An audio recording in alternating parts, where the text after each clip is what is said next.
So I have a question regarding loss. It's interesting how we come together in relationships and life and family, and it's so beautiful coming together, and it gets so familiar communing and being close with one another.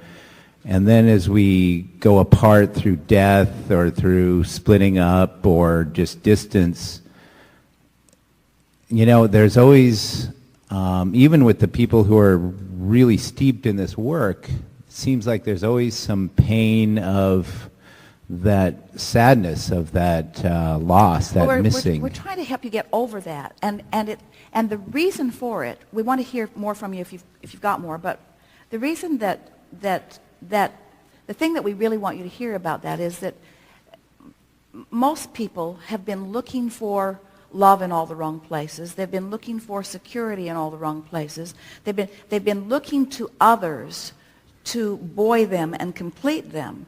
And so then when something happens, in other words, you can't control what others do, then sometimes you feel like a puppet who has been let go, they've let go of your strings, and now you don't have any support for a little while.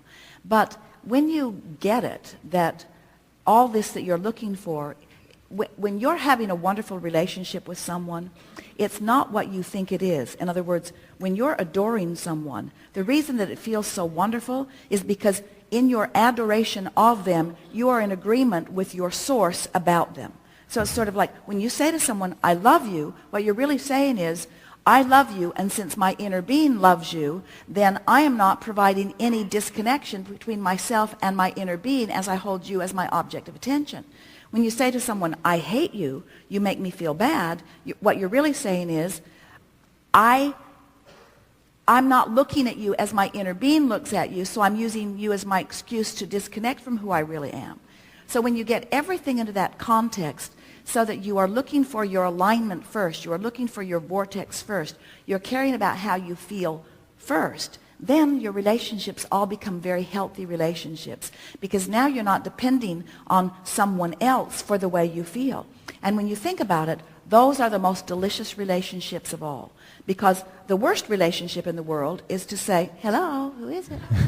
Hello. The worst relationship in the world is to say, how I feel is dependent upon something that you do. So you need to be or do this thing in order for me to feel good. And so it leaves you feeling vulnerable because you can't control them, and it leaves them feeling bondage because they feel like they are responsible for the way you feel. And that is the primary reason that most relationships don't work, because it just doesn't feel good to carry all of that baggage around. When you finally get it, that you can feel good because you have the ability to come into alignment with who you really are no matter what, then you are free from all of that bondage, and then all of your relationships can be the delicious ones that they are meant to be. Right. You are moving through this life experience as individuals, but you are never alone.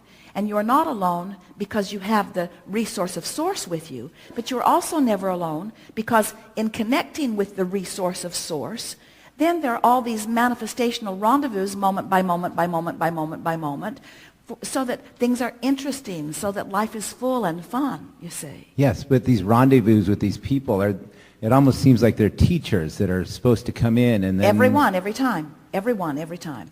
But what are they teaching you? They're teaching you what your point of attraction is. They're also mixing it up with you so that you can put more sophisticated desires into your vortex. There is never a relationship, no matter how brief or how long, that isn't part of your becoming. Right. It's almost like a custom-made classroom, and when you love somebody. Well, those deep relationships have the most meaning because you contribute so much more to your vortex about them.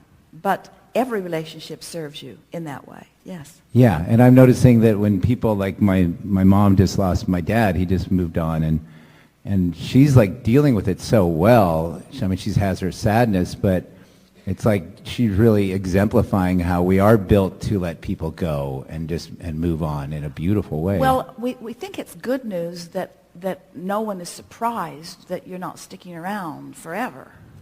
In other words, it's sort of what everyone knows. It's one of those two things, death and taxes, that you're pretty sure about. Yeah.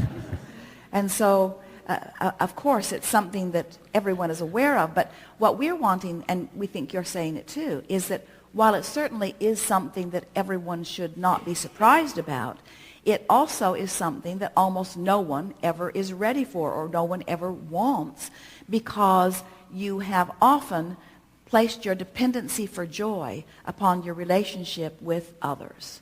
And it's a lovely, you see, here's the way we would do it if we were standing in your physical shoes. Because we think it is lovely to love. We think it is lovely to be in love. We think it is lovely to want to be with people. We think it is lovely to want to continue life experience with one another. We think it is lovely to want long, deep, rich relationships with people. All of that. We're not trying to talk you out of having these really meaningful, intimate, delicious relationships, because that's all a fabulous part of life. But when the relationship is necessary for the vortex, then it's backwards. When you get into the vortex and the vortex then creates the relationship, that's the harmony. That's the deliciousness that you're looking for.